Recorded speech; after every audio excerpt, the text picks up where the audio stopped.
Which one's the real Scott? Which one? 今スコット・マシソンとフロリダにいて、家族とスコットも仲良くさせてもらってすごいお世話になってるので、今日はインタビューしています。What surprised you the most in Japan? I think how good the baseball was.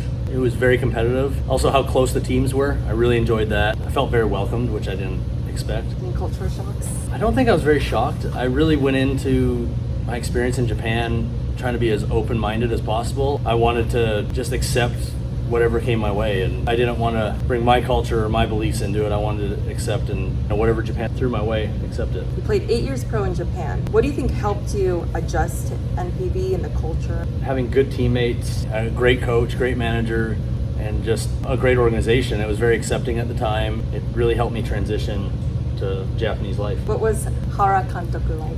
I have a lot of respect for Hara. He's a strict manager. He knows the game very well. He knows American baseball and Japanese baseball, which helped me. He was very strict, which I appreciated and I liked, and everything's about winning. And for me, I just wanted to win. I wanted to show up and be on a team that expected nothing but the best. The most nerve-wracking match for you? Honestly, it's probably one of my last games when I got to start and I got to throw to Abe on his retirement game. And I went out there that day appreciating Abe and excited to see him behind the plate one more time. Do you still keep in touch with any of your former teammates? I try to through social media and even line message. I'll send guys messages here and there. I still try to follow up on Japanese baseball. I loved it. I wish I could have played longer there and been over there a lot longer. And you still make trips once a year to Japan? I do. I try to go over once or twice a year. Unfortunately, it's not for baseball. It's for fishing lately and business. But maybe one day it'll be for baseball again. You participated in the 2023 WBC. How did you get that opportunity and how did you feel? I was honored to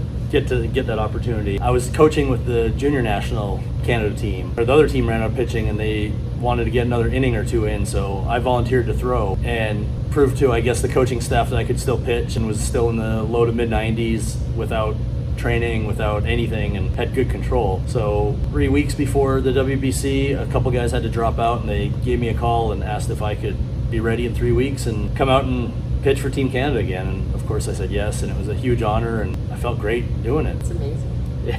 Yeah. I mean, 4 years after you retired. Yes, absolutely. And I went to Argentina and pitched in the Pan American Games maybe 4 months after that and was touching mid 90, 96 miles an hour. And if it wasn't for my knee, I would try to make a comeback. I love baseball and I miss it. Since retiring, what have you been up to? Lots of outdoor activities, fishing, hunting, and some business endeavors. The booth we're sitting in is from my restaurant. I just bought a restaurant with another ex-baseball player, and so we're getting ready to open that up. It's a traditional American diner, so that'll be fun. I also own a winery out in California, and I do some rental houses all across the country. And I've been traveling a lot for fishing. I have some friends that are very influential in the fishing world, and I've been fortunate enough to get to travel the world and tag along with them a little bit. You're very active.